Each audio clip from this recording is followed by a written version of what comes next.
نحمده ونستعينه ونستغفره من شرور أنفسنا ومن سيئات أعمالنا من يهده الله فلا مضل له ومن يضلل فلا هادي له أشهد أن لا إله إلا الله وأشهد أن محمدا عبده ورسوله أما بعد.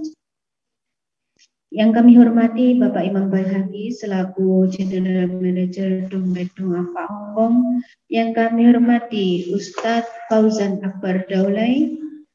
Yang kami hormati seluruh jamaah kajian online yang dimuliakan Allah Subhanahu wa Ta'ala. Marilah bersama-sama kita panjatkan puji syukur alhamdulillah kehadirat Allah Subhanahu wa Ta'ala yang telah melimpahkan rahmat taufik serta hidayahnya sehingga pada hari yang cerah ini kita dapat bermuajahah di majelis MPO Madrasah Perantau Online dengan tiada halangan suatu apa.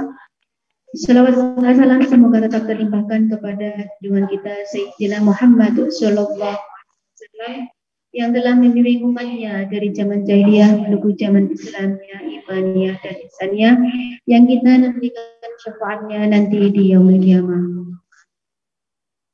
Saya di sini sebagai pembawa acara akan membawakan susunan acara pada siang hari ini.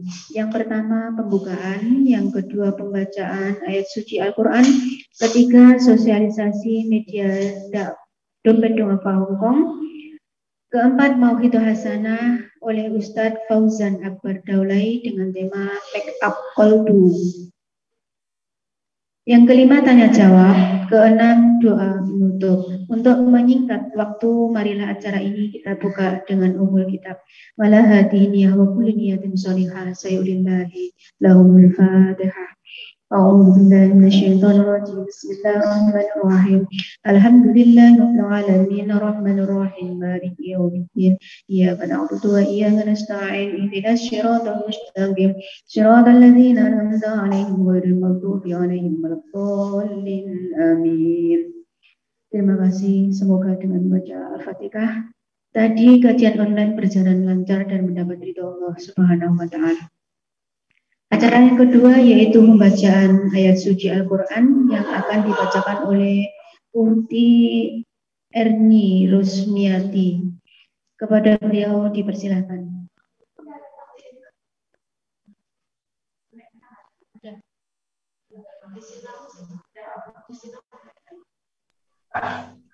Assalamualaikum warahmatullahi wabarakatuh.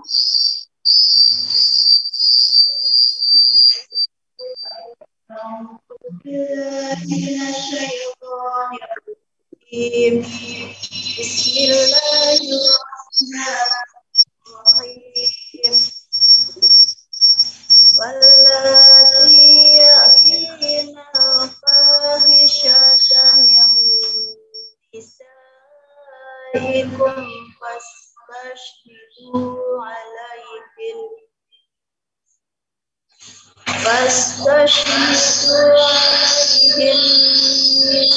arba'atan minkum.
وليس التوبة للذين يعملون السيئات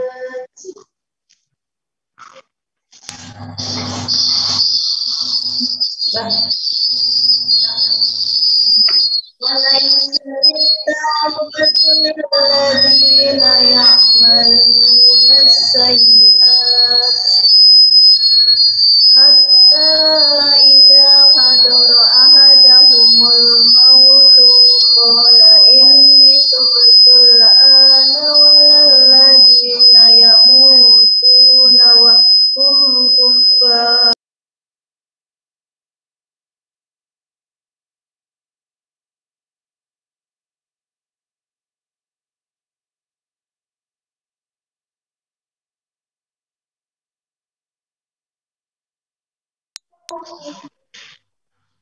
يا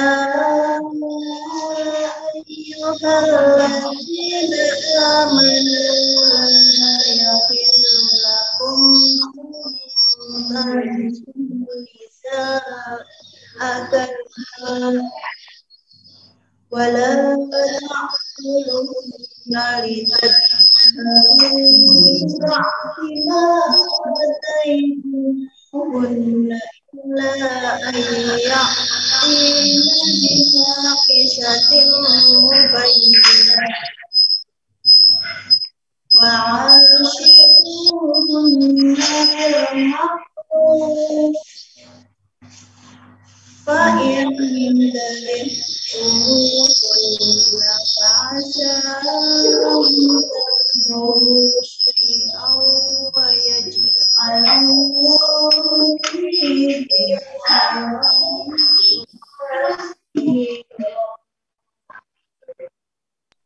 صدق الله العظيم. Assalamualaikum warahmatullahi wabarakatuh.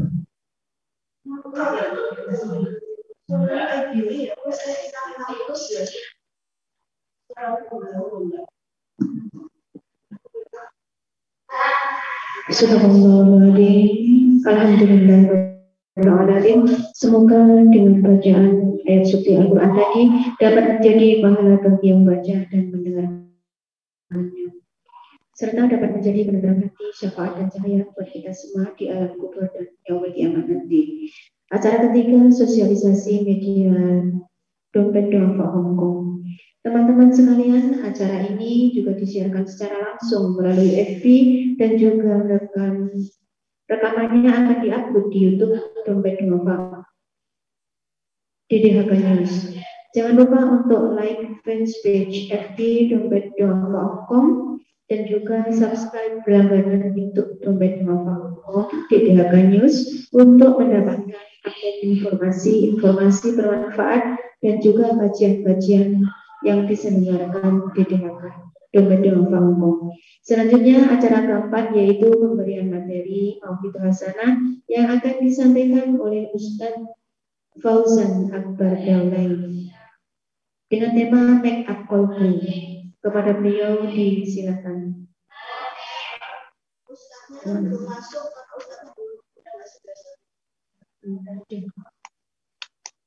Saya tak ATM ya, soalnya belum masuk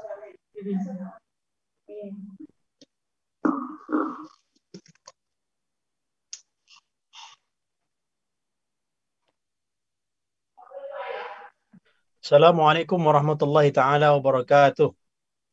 Waalaikumsalam warahmatullahi wabarakatuh. Alhamdulillah. Alhamdulillahilladzi ja'ala fis sama'i burujan wa ja'ala fiha sirajan wa qamaran munira. Asyhadu an la ilaha illallah wahdahu la syarika lah wa asyhadu anna sayyidana Muhammadan 'abduhu wa rasuluhu la nabiyya ba'dah.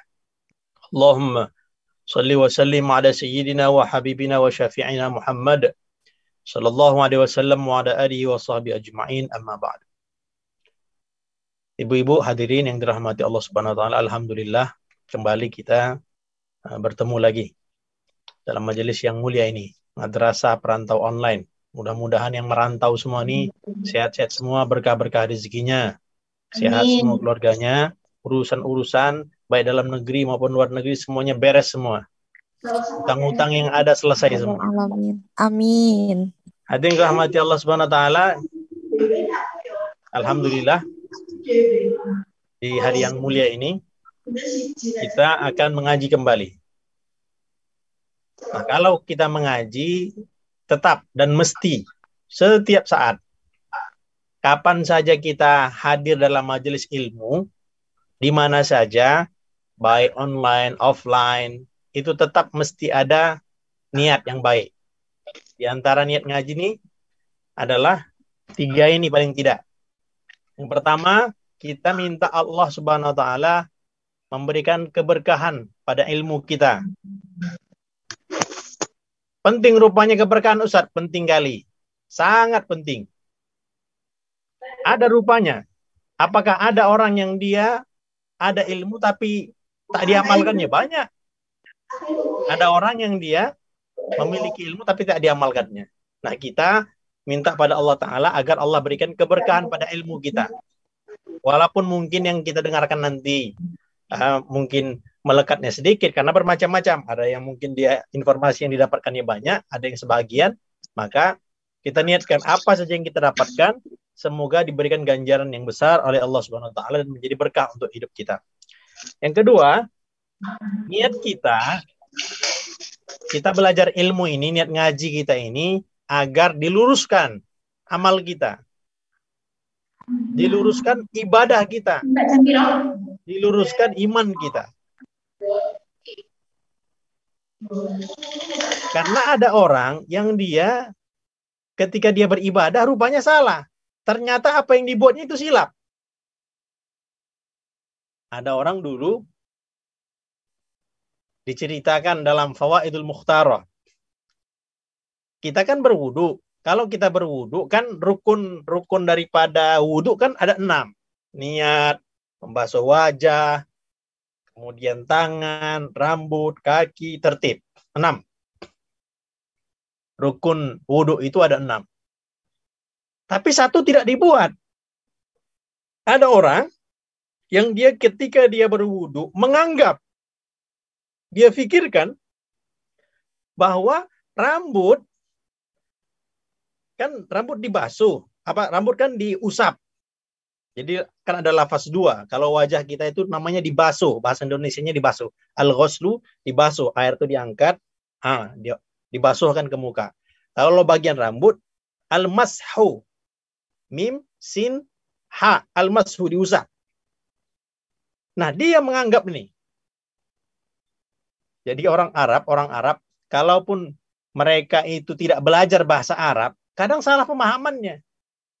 Bahkan sekarang itu, di Mesir kemarin kita ada lihat video, ada yang mereka itu tak paham bagaimana cara membaca Al-Quran yang betul. Karena bahasa pembicaraan itu berbeda dengan bahasa yang baku. Apalagi bahasa Al-Quran. Nah, walaupun orang Arab, tapi tidak mengetahui ilmu, dia jauh jadinya. Dia tak mengerti bagaimana hakikat ilmu. Nah, dia menganggap, apa yang dianggapnya? Kalaulah membasuh daripada rambut adalah sunnah. Ya. Maka setelah diketahui, ada orang yang tahu, dikatakan kepada dia, Tuhan, yang Tuhan buat ini salah. Kenapa Tuhan tidak mengusap rambut? Kenapa Anda anggap itu sunnah? Padahal ketika seseorang dia mengusap rambutnya, itu adalah wajib hukumnya. Oh, ternyata begitu. A'idis shalah muddata. Maka kamu, wahai Tuhan, ulangi seluruh sholat kamu yang kamu tinggalkan. Berapa lama tadi? 60 tahun ditinggalkannya. Nah, hal ini apa sebabnya? Karena dalam amal itu tidak lurus. Syekh Abdul Qadir Al-Jailani. Beliau adalah seorang Sultanul Aulia. Namanya juga kekasih Allah, zikirnya banyak, sholatnya banyak, sebagaimana itu orang-orang yang ahli ibadah.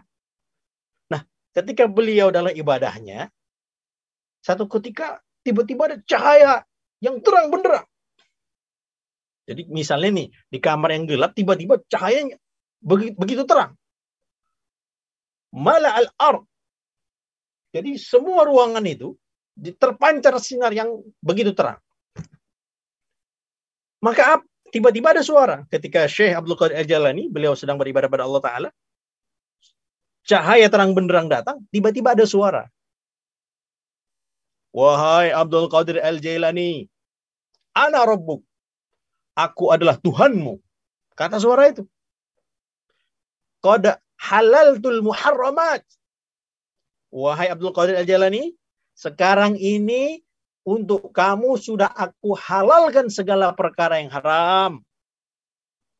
Kamu mau buat minum khamar silakan, mau berzina silakan, buat apa saja yang kuharamkan dulu, sekarang sudah halal semuanya untuk kamu. Syekh Abdul Qadir Al-Jailani. Maka beliau, apa yang beliau buat? Setan, laknat, keluar kamu, pergi kamu, marah beliau. Langsung tiba-tiba cahaya tadi redup, terus menjadi gelap. Maka dikatakan kepada beliau, ada yang, Syekh, apa itu tadi? Itu adalah setan yang menggangguku. Bagaimana Tuhan tahu? Sedangkan tadi kan ada cahaya nur yang luar biasa dahsyat. Yang pertama, Allah SWT menganugerahkan aku ilmu. Lillahil fadl. Allah SWT menganugerahkan kepada aku ilmu. Yang kedua, tidak mungkin Tuhan itu menghalalkan perkara yang haram. Begitu dia ucapkan halaltul muharramat, aku halalkan perkara yang haram, maka saat itu juga aku tahu bahwa dia adalah setan. Maka tinggal rahmat SWT, ini kisah ini kita perlu untuk supaya kita lurus dalam mengaji kita. Apalagi guru-guru kita, alhamdulillah, mudah-mudahan semuanya memiliki pemahaman yang sesuai dengan Ahlussunnah wal Jamaah. Kemudian yang ketiga, kita sebagai tombok hati, sebagai obat. Ngaji ini obat. Kita mesti niat kalau kita ngaji itu meluruskan pemahaman. Kalau belum lurus pemahaman, kita luruskan ketika kajian ini. Ada tanya jawab. Kalau kurang paham, kita terangkan kembali. Kalau mungkin ada yang perlu ditanyakan, silakan ditanyakan kembali. Jadi ini adalah obat, gizi untuk hati kita. Kalau kita sakit, ada Syekh Fatah Al-Musli. Beliau mengatakan, orang saja yang sakit, orang sakit, dia kalaulah dia tidak berobat, dia tidak makan, dia tidak minum, maka dia akan mati. Maka begitulah seorang mukmin yang sebenarnya kalaulah dia tidak mengaji 3 hari saja, kata beliau. Syekh Fatah Al-Musli beliau mengatakan 3 hari saja kita ini nggak dengar ilmu, kita nggak belajar, kita nggak ngaji, hati kita ini bermasalah. Hati kita ini sudah ada problem. Maka dengan rahmat SWT, itu kita niatkan, ya Allah, aku ngaji ini luruskan pemahamanku. Terangilah hatiku, wahai Allah. Aku ingin tambah pemahaman, tambah ilmu, dan tambah cahaya lebih dekat dengan Engkau, wahai Allah. Dengan rahmat SWT, kajian kita mengenai hati, kolbun. Jadi, kolbun itu hati. Buahnya itu adalah akhlak. Buahnya adalah akhlak. Nah, sekarang kita kaji. Akhlak secara bahasa itu adalah tabiat, kebiasaan. Akhlak secara bahasa, KBBI lah, kita ikut Kamus Bahasa Indonesia. Bahwa akhlak itu adalah secara bahasa tabiat ataupun kebiasaan. Menurut istilah, ini Syekh Al-Jurjani. Ini Syekh Al-Jurjani ini biasanya beliau kalau mengistilahkan sesuatu memang rujukannya kepada beliau, ahli bahasa. Apa kata beliau? Akhlak itu adalah kondisi jiwa yang terpatri dalam hati tanpa memerlukan pemikiran. Orang itu, dia akhlaknya baik ataupun akhlaknya buruk, itu tergantung apa yang sudah terbiasa, sudah ada dalam hatinya. Satu ketika, Nabi SAW, beliau memberikan nasihat kepada seorang wanita yang dia ditinggal mati oleh keluarganya. Orang tersebut marah. Karena tidak mengenal siapa Nabi pada saat itu. Apa dikatakan Rasulullah? As-sabru 'inda sadamatil ula. Sabar itu adalah ketika pertama kali kita ada kehilangan anggota keluarga kita. Maka tindakan kita yang benar pada saat itu bagaimana? Apa yang terlintas dalam hati kita? Apa yang sudah terlatih? Ketika ada tabrakan, ada orang yang dia ketika dia membawa kendaraan terjadi kecelakaan antara mobil dengan motor. Maka orang yang dia telah terpatri dalam hatinya, kondisi jiwanya telah baik, dia tidak menyalahkan orang. Ini berat nih, berat. Mungkin saya pun belum sanggup untuk seperti ini. Tapi ketika hati orang itu sudah lurus, jiwanya itu akhlaknya baik, yang salah itu dia tidak menyalahkan orang. Kalau tertabrak, dia menggunakan motor, sedangkan orang lain menggunakan mobil. Dia ditabrak. Mungkin posisi kita saat itu, mungkin kita akan, kok ditabrak saya? Kenapa saya dilanggar begitu? Mungkin posisi akan marah. Tetapi orang yang dia dalam jiwanya lurus, dia akan tidak akan langsung meluap-luap, tidak. Dia sabarkan diri terlebih dahulu. Ini apa masalahnya? Kadang ada orang yang dia mengendarai mobilnya, pikirannya itu kosong karena dia bermasalah dengan suaminya, dia bermasalah di kantornya, dia bermasalah dengan pekerjaannya. Dia nggak sadar kadang-kadang siapa sih yang mau kecelakaan, siapa sih yang mau menabrakkan orang lain. Maka pada saat itu yang menjadi yang motor ini, dia lihat dulu bagaimana nih, apa kondisinya, apa sebaiknya. Nah, tidak langsung meluap marahnya. Nah, meluap marah itu ataupun dia ketika menghadapi masalah itu dia bersabar, maka itu adalah bagian daripada akhlak. Kalaulah yang keluar A, B, C, D, E, F, G, zoo semuanya, isinya adalah kebun binatang, itulah dalamannya. Tetapi jikalau dia boleh menahan dirinya, tidak langsung keluar kata-kata yang kotor, nah disitulah akhlak yang baik yang memang terpatri dalam dirinya. Maka yang rahmati Allah Subhanahu Wa Taala, ini yang perlu kita latih. Akhlak itu yang dalam sini. Akhlak itu yang dalam hati kita. Ketika kita sholat, ini wajjahtu wajhiyya, kita sering kalaulah kadang ada yang dia bersolek. Kenapa seseorang tuh dia bersolek, bermake up, pakai lipstick, eyeshadow, parfum dan sebagainya? Sebab mau bertemu orang yang disenanginya. Sebab mau bertemu dengan orang yang dihargainya. Nah, hadirin rahmat subhanahu wa ta'ala, yang paling pantas kita berhadapan dengannya, dengan kondisi yang sebaik-baik mungkin adalah Allah Subhanahu wa Ta'ala. Kalau mau ketemu, mungkin ibu-ibu yang ketika pernikahan itu ketemu mertua, kita sangat hormat, pakai pakaian yang baik, pakai pakaian yang indah, parfum segalanya. Sholat dekat mertua pun rasanya beda. Hadirin rahmati Allah Subhanahu wa Ta'ala, kalau boleh, dalam hadis Nabi Muhammad SAW, siapa yang dia mampu untuk mandi 5 kali sehari, silakan dibuat. Sebab apa? Kalau kita mau sholat, bukan dalam keadaan bau-bau. Kalau boleh, tidak terhalang apapun, kita pun ringan, boleh untuk kita menyesuaikan dengan jadwal-jadwal pekerjaan kita mungkin, maka laksanakanlah dengan cara yang terbaik. Almarhum Ustaz Arifin Ilham, ketika diceritakan, ketika beliau tahajud itu, beliau mandi dulu. Beliau bangun ketika malam. Kan beliau akan melaksanakan sholat tahajud. Beliau mandi dulu.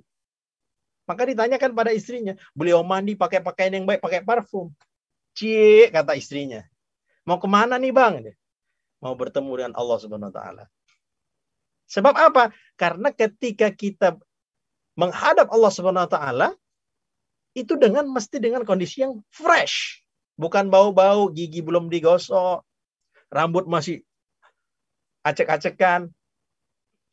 Bersih, mandi, wangi.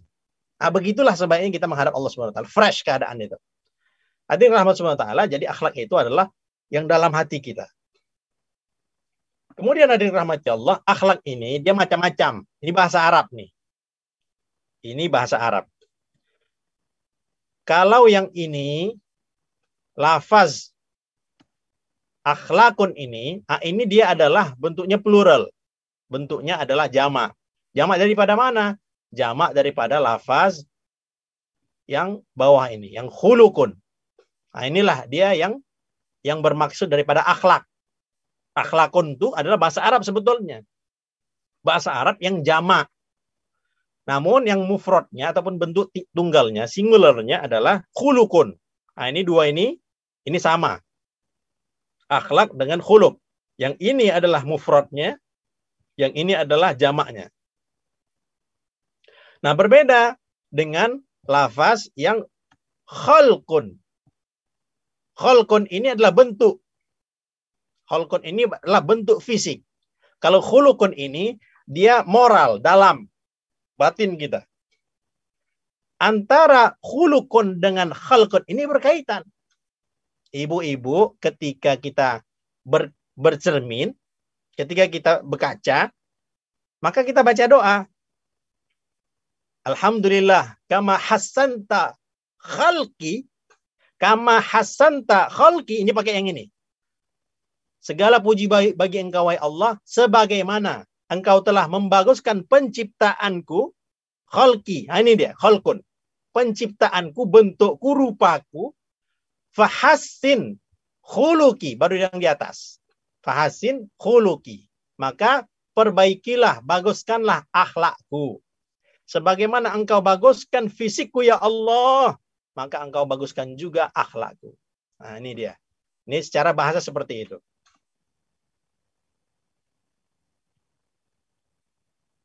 Kemudian hadirin rahmati Allah Subhanahu wa taala,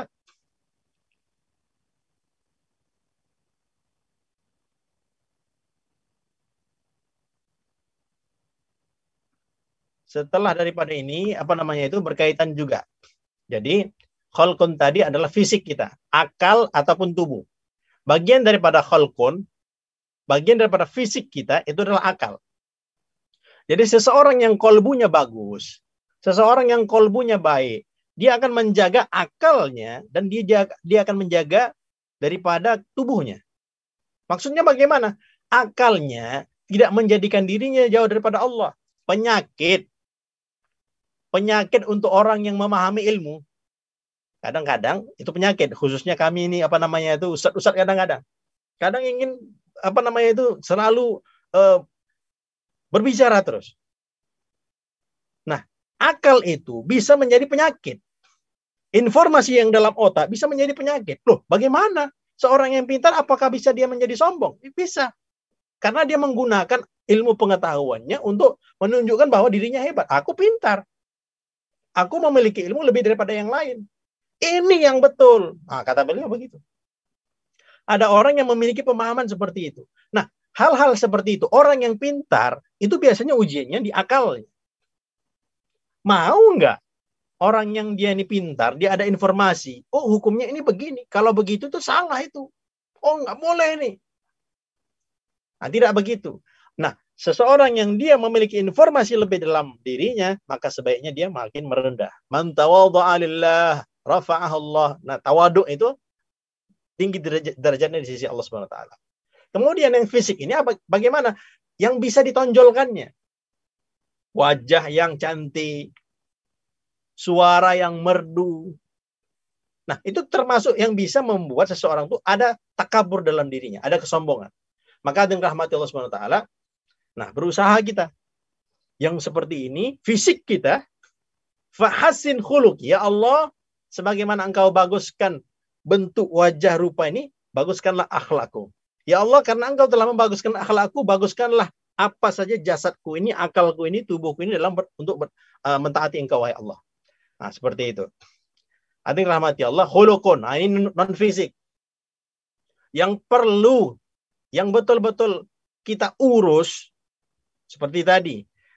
Kalau kita sakit, cepat-cepat pasti seseorang itu dia cepat-cepat untuk mengobati penyakitnya, luka. luka kepalanya sehingga pecah, cepat-cepat pergi ke dokter. Kenapa? Untuk dijahit, untuk diobati, dikasih obat. Bukan hanya kadang obat luar saja, kadang ada obat minumnya juga. Sebab bahaya ini, darah keluar. Cepat-cepat. Karena penyakit. Nampak dia. Nah, hadirin rahmati Allah, ada penyakit yang lebih dahsyat lagi berbahayanya. Apa dia? Non-fisik, bagian dalam. Maka, yang di dalam ini, itu wajib hukumnya untuk diobati. 3 ilmu yang wajib. Ilmu tauhid, ilmu fikih, ilmu tasawuf. Tauhid kita betulkan. Fikih kita sesuai dengan apa yang diajarkan oleh Rasulullah SAW. Yang ketiga, ilmu tasawuf. Untuk bab akhlak ini, hati. Ilmu tazkiyatun nufus, bahasa lainnya. Untuk mensucikan hati. Bagaimana supaya tidak dendam, supaya tidak iri, tidak dengki, tidak ingin mengeruk orang lain, merendahkan orang lain. Ini penyakitnya gawat ini. Sifat hewaniyah. Maka dengan rahmati Allah, yang di dalam ini tuh mesti lebih lagi kita obati. Dan siapa yang tidak mengobatinya, gawat, berbahaya. Karena dia walaupun rupanya manusia, tapi dalamannya seperti hewan. Nauzubillah min dzalik. Hadirin rahmati Allah Subhanahu wa taala. Jadi ini ada jenis-jenis daripada hati ataupun kolbu. Apa saja jenis-jenis hati ini? Nah, ini hati yang pertama, hati yang mati. Ini orang kafir seperti itu, yang tidak diberikan hidayah oleh Allah Subhanahu wa taala. Khatamallahu ala qulubihim wa ala sam'ihim. Tak dapat hidayah. Memang jelas-jelas memang dia sebagai orang yang kafir. Orang yang tidak muslim. Ada yang rahmati Allah, iman kita ini iman hadiah. Kita mesti menyadari bahwa iman yang diberikan Allah Ta'ala adalah iman hadiah.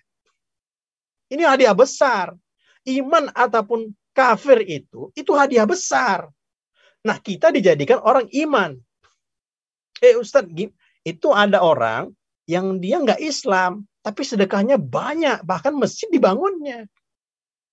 Dia memberikan santunan untuk anak yatim, dia buat panti asuhan, bangun masjid, bangun musola, bangun sekolah.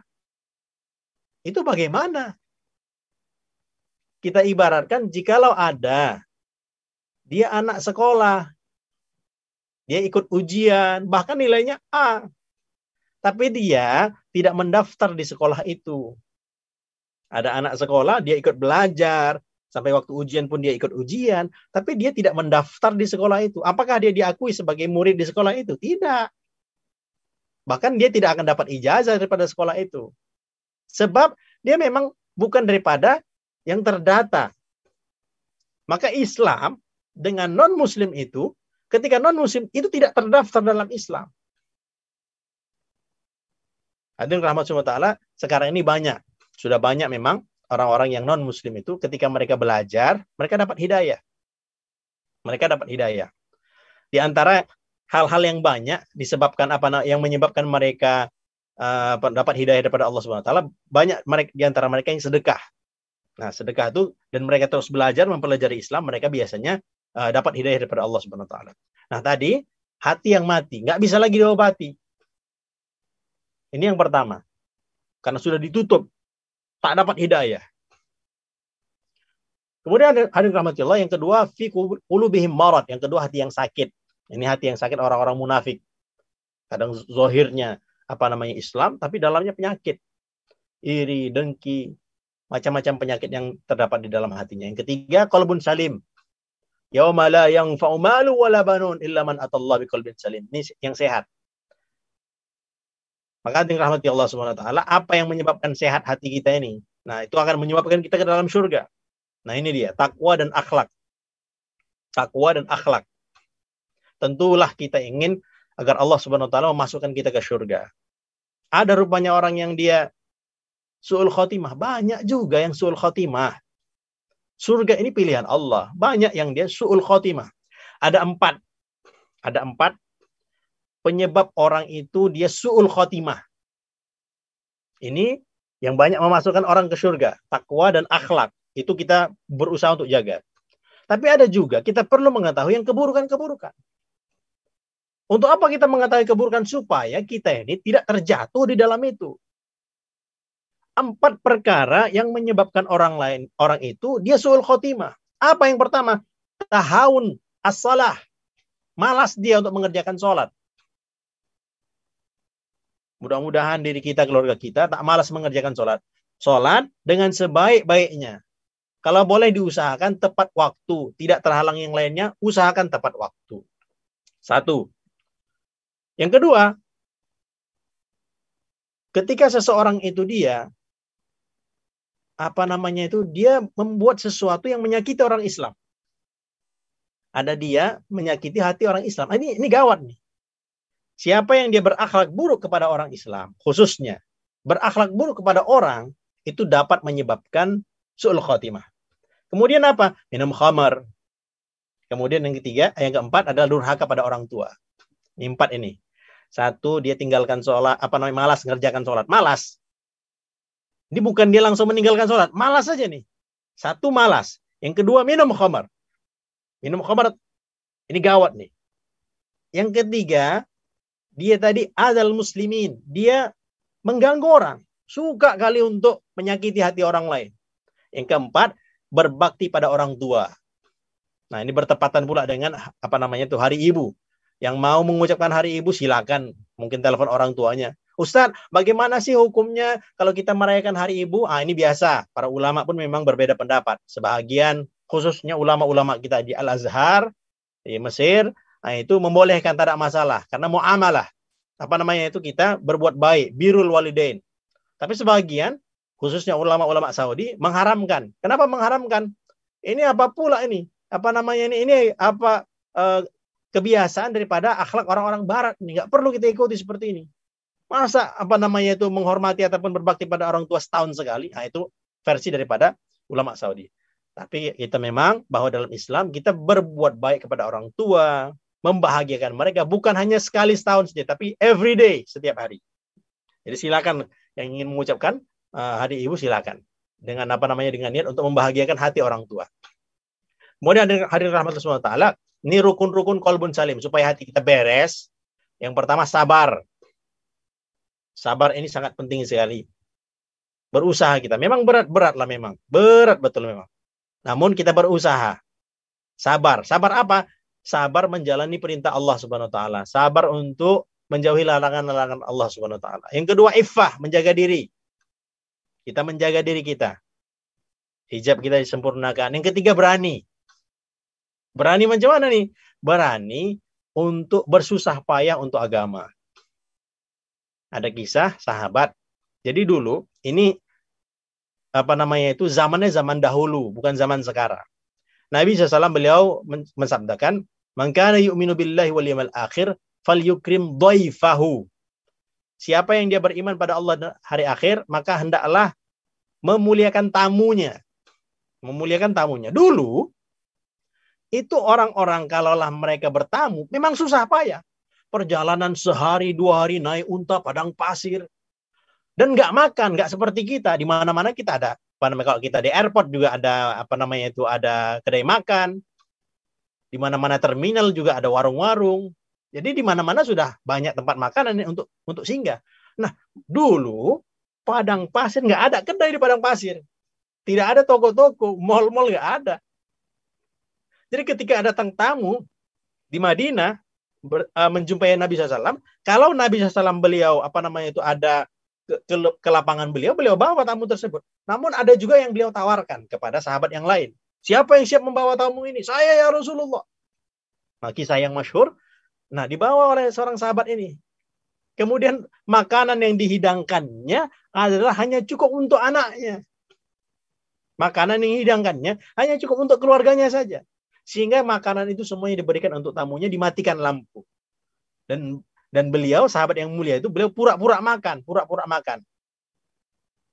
Sehingga dipikir oleh yang yang bertamu tadi, makan juga tuan rumah.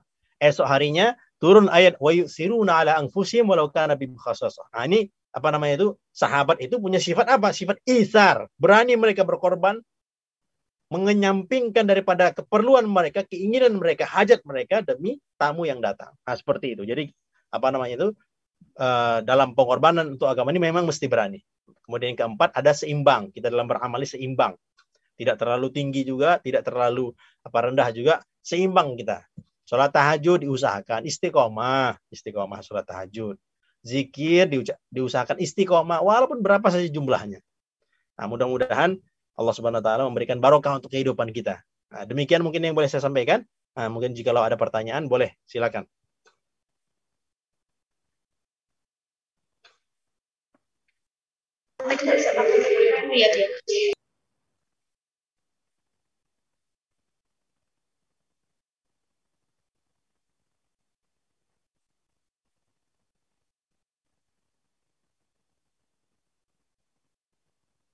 Suaranya, Bu?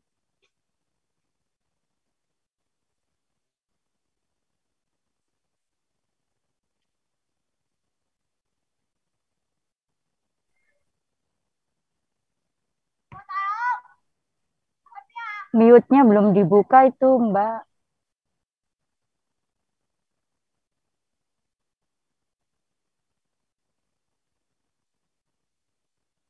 Mute-nya belum dibuka.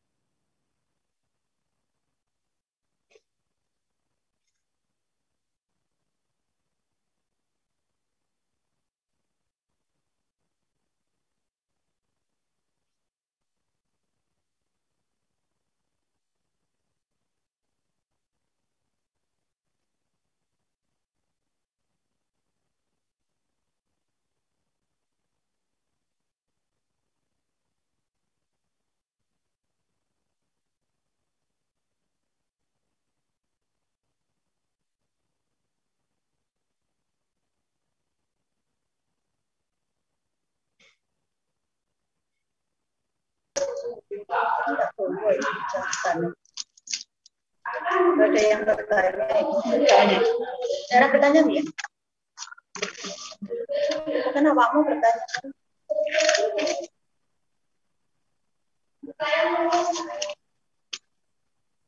Silakan, Bu, yang mungkin ada yang bertanya langsung, boleh. Assalamualaikum warahmatullahi wabarakatuh, Ustadz. Saya mau Waalaikumsalam bertanya. warahmatullahi wabarakatuh. Ya, silakan. Ya, Ustadz, mungkin ini melenceng dari pembahasan ilmu yang Ustadz sampaikan ya. Ya. Begini Ustadz, saya dulu sebelum setelah ibu meninggal itu pernah nazar kalau insya Allah punya rezeki akan dihajikan badal gitu. Tapi karena sekarang ini melihat keadaan di Indonesia juga banyaknya bencana alam atau apa gitu, kok saya punya pikiran lain Ustadz, bahwasanya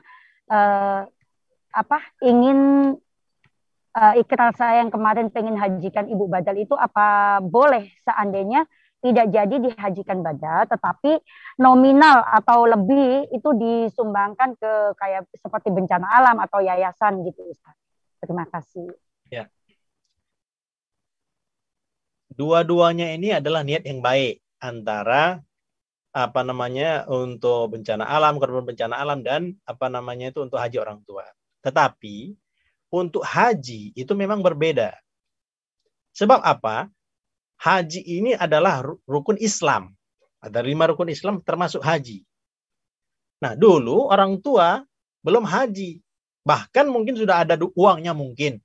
Ketika mungkin ketika masa hidupnya, tapi belum berhaji. Tapi sudah dia mungkin sudah daftar dan sebagainya. Qadarullah, takdir Allah Subhanahu wa taala, meninggal dunia. Haji yang seperti ini yang sudah diniatkan itu mesti ditunaikan. Satu.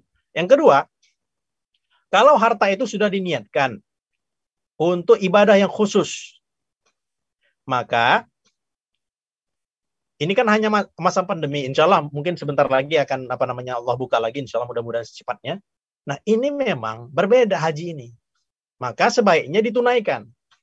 Ada orang yang ini kisah nyata, dia niat haji.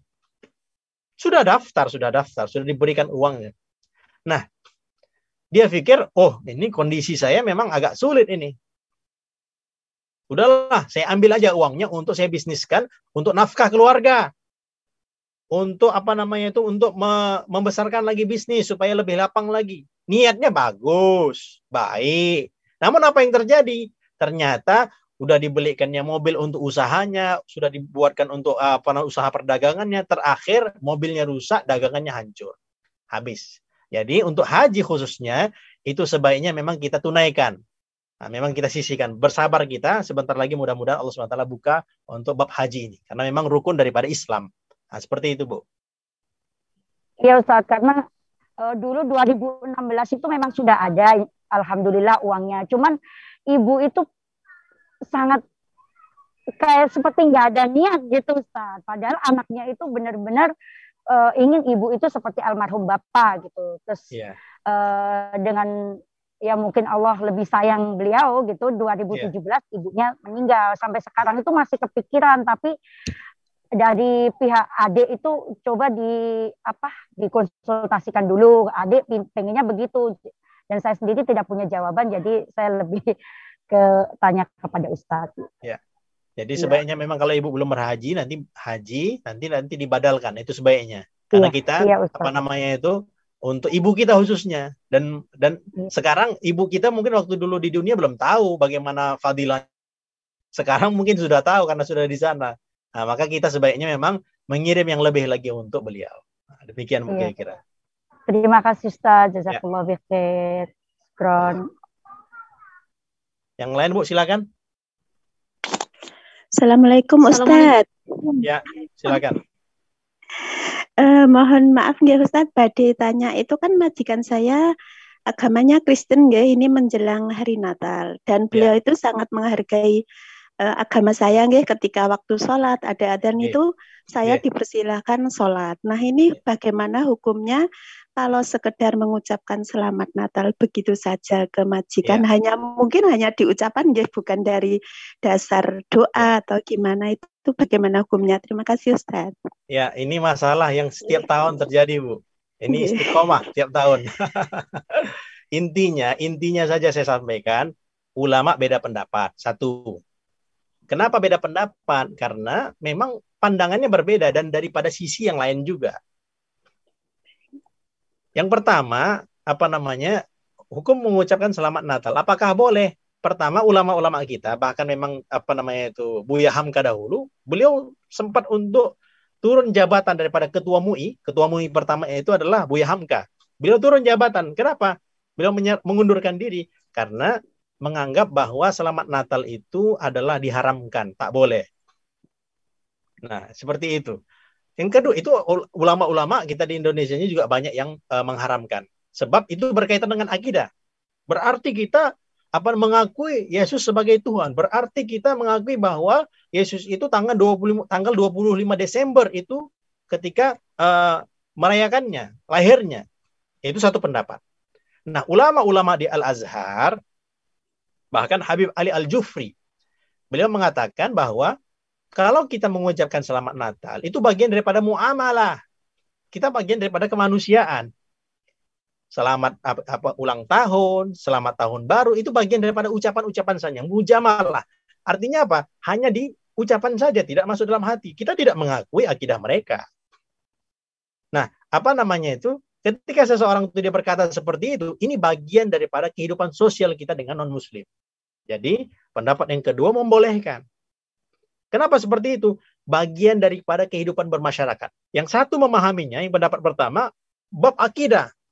Nah, ini memang jelas-jelas tak boleh.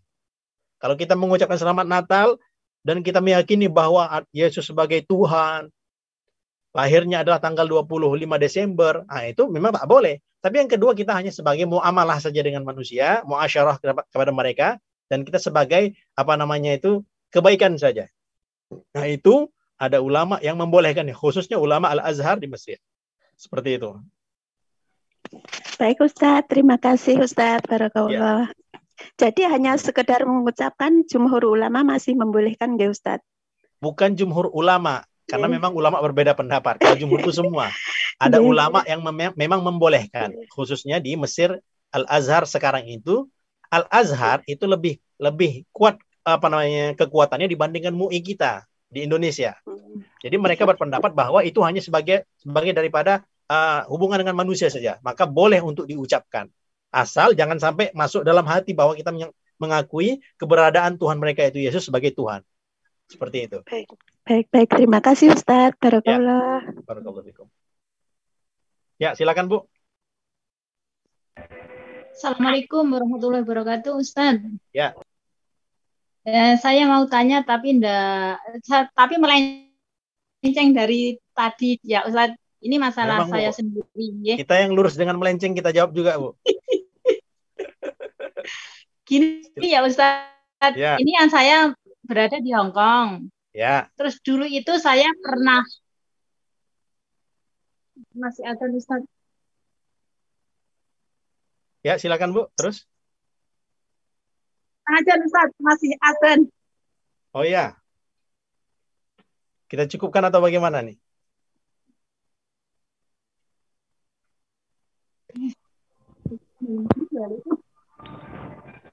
Assalamualaikum Ustaz.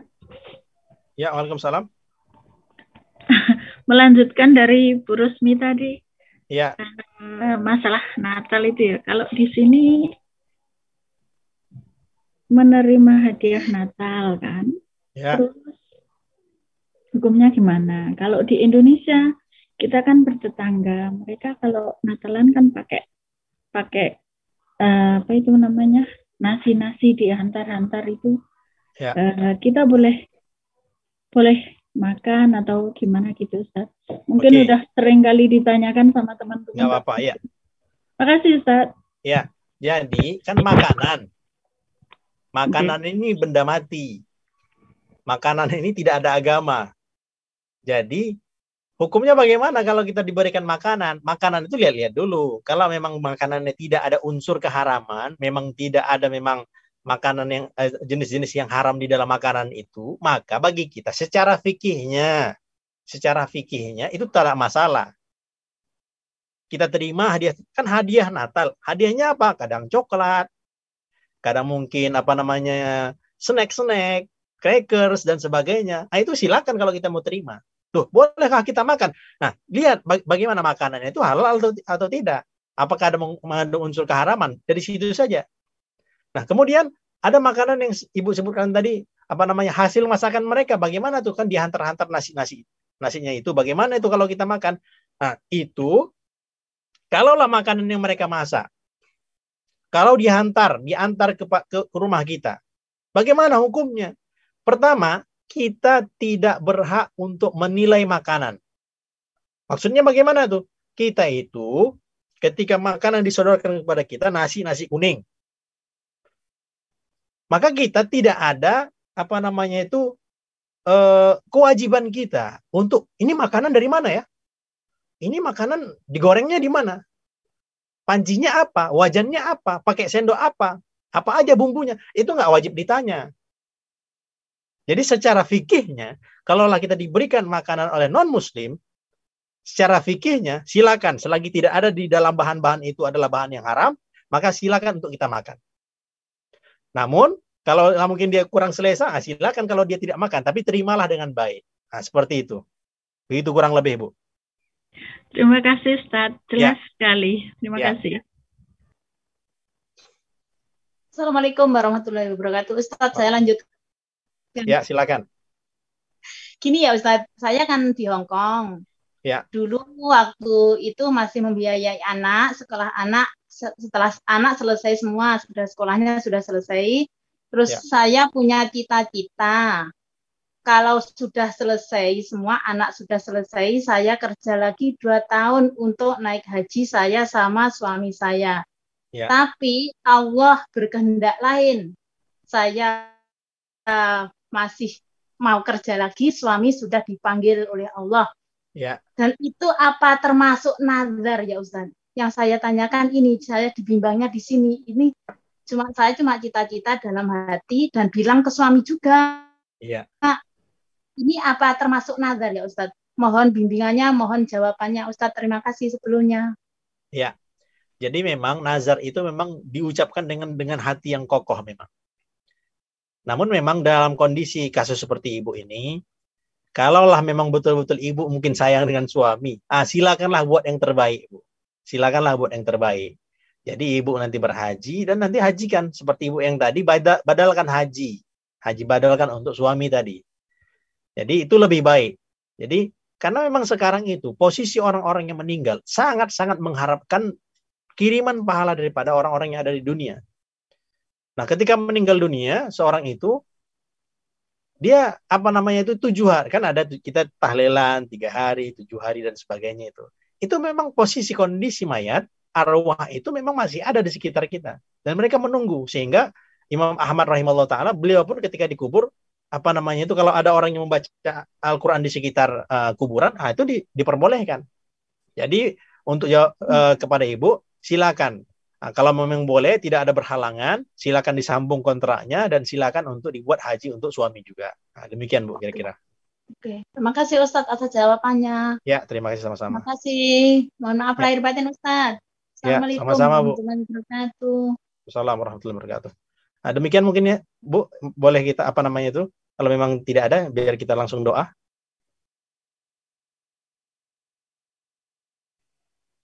Saya langsung doa mungkin Bu ya.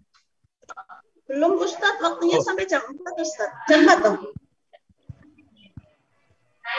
Assalamualaikum warahmatullahi wabarakatuh. Izin bertanya Ustadz. Ya.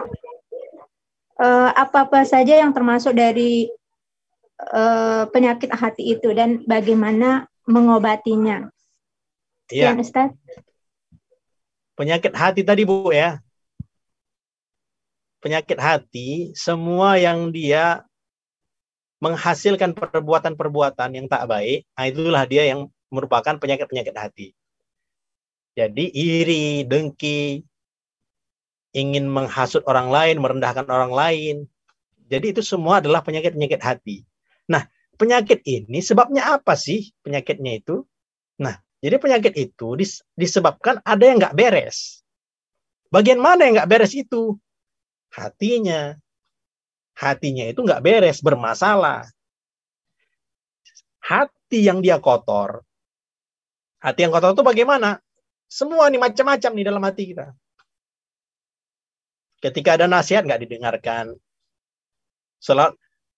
Setiap seseorang yang dia berbuat dosa, ada satu titik hitam yang timbul dalam hatinya. Satu titik hitam, kalau dia dia berbuat salah lagi, titik hitam lagi, titik hitam lagi, titik hitam lagi. Sehingga kalau lama-lama nggak dibereskan hati ini gelap betul ini. Sangat gelap hati ini. Sehingga ketika seseorang yang dia gelap hatinya, itu penyakitnya banyak nih. Kita ada penyakit dalam. Baik jantung, baik paru-paru, penyakitnya udah parah. Kok nggak diobati, ya mati. Nah, kepada seseorang yang dia berpenyakit tadi, tentulah dia yang penyakit jantung tadi, penyakit paru-parunya bermasalah, dia akan cepat-cepat datang ke dokter. Maka penyakit hati yang seseorang dia merasakan dirinya, aku kenapa ya, kok aku sulit ketika sholat itu khusyuk, kalau baca Quran kok ngantuk ya, baca Quran baru 10 menit aja, udah wah macam-macam udah. Zikir nggak pernah terpegang kadang-kadang tasbih itu. Nggak pernah. Kalau zikir pada Allah Ta'ala lain. Yang dizikirkan Allah yang teringat lain. Ini bermasalah hatinya. Hatinya bermasalah. Maka kita perlu datang kepada guru yang membimbing rohani kita. Maka perlunya di situ ilmu tasawufnya begitu. Mungkin kalau ibu-ibu nanti udah pulang, silakan bertemu dengan orang-orang yang ahli zikirnya kuat. Orang-orang yang dia bertorekoh, bersanad, silakan didatangi. Untuk apa? Membereskan kolbu kita. Itu yang sangat penting. Penyakit jasad kita sembuhkan secepatnya. Begitu juga dengan penyakit rohani kita. Tapi daerah saya kan kita sekarang sedang jauh ini. Bagaimana nih? Bagaimana untuk mencari guru yang untuk betul-betul membimbing rohani kita? Maka apa amalan sekarang yang kita buat untuk rohani kita itu nyambung dengan Allah Ta'ala? Maka kita banyak bersolawat. Siapa yang tidak ada mursyid baginya, maka hendaklah perbanyak bersolawat kepada Nabi. Salawatnya apa? Salawatnya silakan macam-macam. Yang panjang boleh, yang pendek boleh. Yang panjang seperti salawat ketika ketika kita sholat. Terakhir itu salawat Ibrahimiyah. Kama salaita, kama barokta itu. Nah, itu silakan kalau mau dibaca. Sekali, 2 kali, 10 kali diniatkan dan istiqomah. Salawat nariyah silakan dibaca. Ataupun yang paling pendek, saya sibuk nih Ustaz. Udah, ucapkan saja. Sallallahu ala Muhammad, sallallahu ala Muhammad, sallallahu ala Muhammad. Ringkas. Buat. Mampu 1000 kali. Nggak lebih daripada 10 menit. Sallallahu ala Muhammad, sallallahu ala Muhammad, sallallahu ala cepat 1000 kali. Nah, mudah-mudahan itu sebagai pembersih daripada gelapnya ataupun kotornya hati kita. Demikian mungkin. Syukran, jazakallah atas penjelasannya Ustadz. Ya, silakan.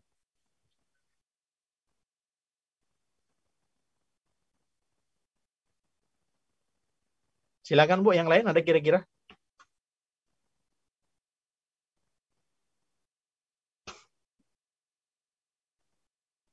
Saya kira sudah cukup. Mungkin kita doa sama-sama.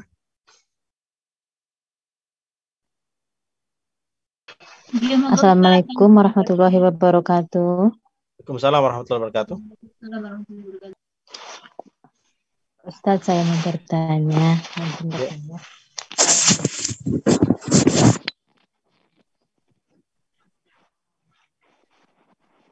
Silakan Bu. Kami kan tangan bisnis jualan, terus dia membutuhkan kendaraan. Terus kalau saya beli kontan, saya belum mampu. Terus saya tuh ambil kredit yang yang bayarnya 3 tahun nyicil gitu, Ustaz. Ya. Ya itu belinya di Pak Haji, punyanya Pak Haji. Teman saya dianya pengen kontan, tapi saya kan belum bisa. Dia pun lagi butuh duit banget gitu. Saya pun nggak bisa. Terus kita ke bank, saya nggak tahu itu bank syariah atau enggak gitu. Saya pun tidak paham karena yang ngurus suami gitu sama keluarga. Ya. Terus yang jelas katanya duitnya ada dari bank, terus saya tinggal nyeturin ke bank aja selama 3 tahun itu. Terus itu bagaimana hukumnya Ustadz? Apa itu masuk riba atau gimana? Karena kan katanya kalau masuk riba itu, makan riba itu selain anak susah untuk belajar, kitanya pun nanti doanya nggak dikabulkan sama Tuhan, itu nanti dekat-dekat neraka atau gimana. Jadi itu bagaimana kita untuk menghindarinya dan bagaimana menyikapinya dan bagaimana hukumnya. Terima kasih Ustadz. Wassalamualaikum warahmatullahi wabarakatuh. Assalamualaikum warahmatullahi wabarakatuh. Nyicil di bank, bagaimana hukumnya? Jadi memang kita sebaiknya ketika membeli barang, sebaiknya cash membeli. Itu yang pertama. Sebab apa? Karena walaupun itu barangnya mungkin second hand, maka itu lebih baik daripada kita membeli secara kredit. Itu yang pertama. Yang kedua, ternyata barangnya itu adalah barang yang sangat dihajatkan, sangat perlu. Sehingga tidak ada jalan lain kecuali dengan bank konvensional. Kalau ada bank syariah, hendaklah berakad dengan bank syariah. Tadi kondisi yang pertama, yang kedua dengan bank syariah. Sebab adanya bank syariah itu sudah mengcover urusan-urusan apa saja, kalaulah memang untuk bisnis dan segalanya urusannya dengan bank syariah. Dan bahkan sudah disatukan sekarang ini, BSI. Nah, itu kita urusan dengan BSI itu untuk bank syariahnya. Kemudian, kita nggak tahu itu bank konvensional atau tidak. Ternyata suami yang menguruskannya. Karena sudah terlanjur basah, ya sudahlah. Jadi apa yang kita buat? Yang pertama, jangan terlambat bayarnya. Tanggal berapa? Tanggal 5 kita bayar. Kalau boleh pun tanggal 3 kita bayar. Kalau memang tanggal daripada untuk pembayaran itu segitu.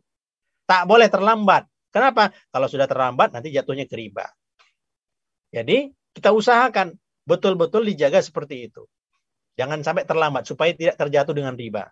Jadi mudah-mudahan dengan kita berusaha untuk menyelesaikannya dengan tepat waktu, dan kita istighfar banyak-banyak. Mudah-mudahan Allah SWT ampunkan kita. Demikian Bu kira-kira.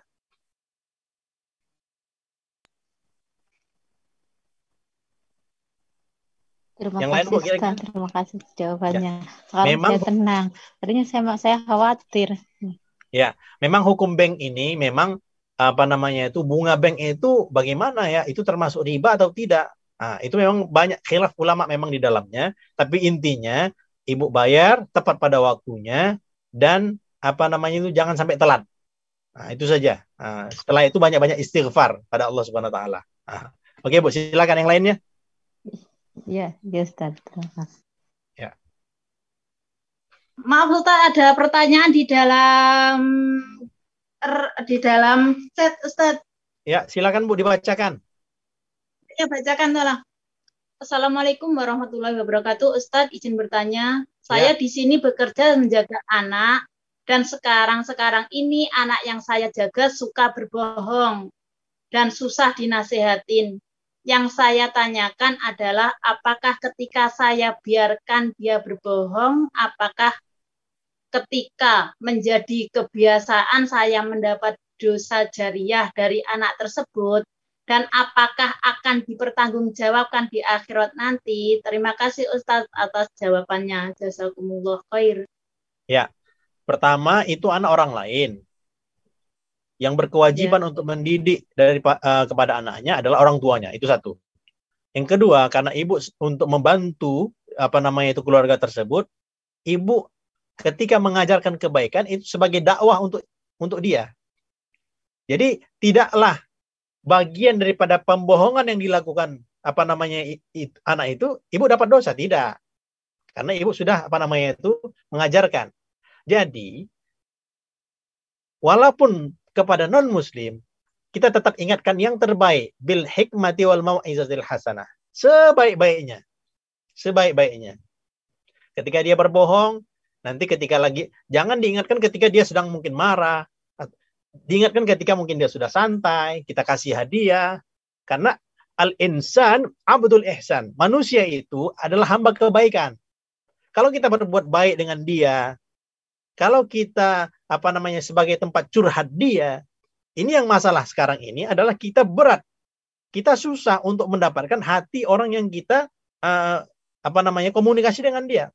Banyak sekarang anak yang tidak dekat dengan orang tuanya, anak yang tidak dekat dengan ibunya, sehingga anak gadisnya tadi itu lebih percaya dengan boyfriendnya, dengan pacarnya dibandingkan dengan ibunya. Nah, masalah untuk menjadi PR kita, bagaimana seorang ibu itu dia dapatkan hati putrinya. Bagaimana seorang bapak itu dia dapatkan hati putranya. Sebab apa? Sehingga seorang anak itu dia curhatnya dengan si bapak. Dia bukan curhatnya dengan kawan-kawannya. Kayak mana ya kalau bab-bab yang tabu-tabu seperti itu? Dia tanya dengan kawannya. Sehingga yang didapatkannya informasinya salah. Maka bagaimana tadi solusinya kepada anak tadi? Kita menjadi orang kepercayaannya. Caranya bagaimana? Kita berbuat baik, kita tunjukkan kita muliakan dia, kita hargai dia, kita menjadi tempat kepercayaan. Nah, itu dia, kepercayaan itu mau kita ambil. Ketika dia sudah meletakkan kepercayaannya dengan kita, maka disitulah kita akan bisa untuk menasihati anak tersebut. Tapi ketika anak tersebut dia berbuat dosa, kita tidaklah mendapat dosa jariah daripada anak tersebut. Nah, begitu kurang lebih, Bu.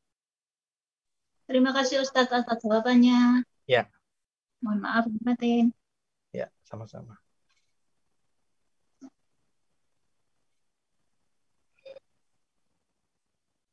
Monggo Mbak MC, masih ada yang tanya lagi enggak?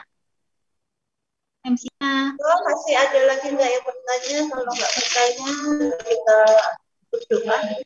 Mbak MC nih, orang sama bermegah.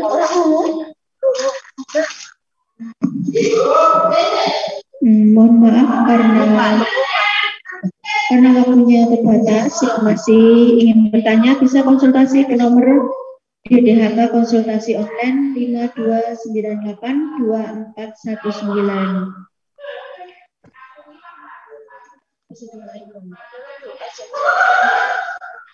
Yang terakhir doa kepada beliau Ustaz Fauzan Daulay. Kami persilakan untuk memimpin doa.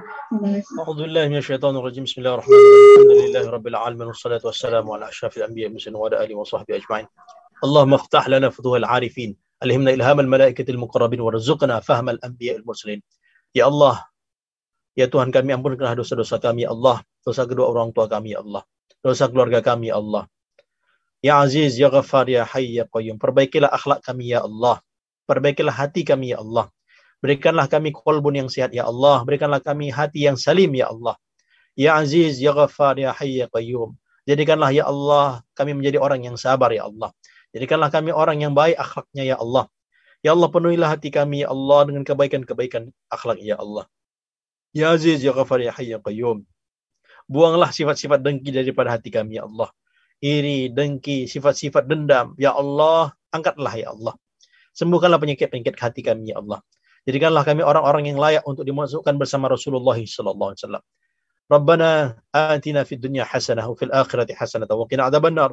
Subhana rabbika rabbil izzati amma yasifun wa salamun alal mursalin alhamdulillahi rabbil alamin. Terima kasih. Mungkin jika ada kesalahan saya mohon maaf. Demikian. Assalamualaikum warahmatullahi taala wabarakatuh. Waalaikumsalam warahmatullahi wabarakatuh. Terima kasih Ustaz. Terima kasih teman-teman. Terima kasih Ustaz. Assalamualaikum. Ciao. Alhamdulillahirabbil alamin. Pengajian siang hari ini telah usai. Saya selaku pembawa acara mohon maaf kesalahan dalam ucapan dan penyampaiannya. Terima kasih atas segala perhatian. Marilah kita tutup kajian sore ini dengan bacaan doa kafaratul majlis. Subhanallah wa bihamdihi asyhadu an la ilaha illa anta astaghfiruka wa atubu ilaik. Billahi taufiq wal hidayah. Wassalamualaikum warahmatullahi wabarakatuh.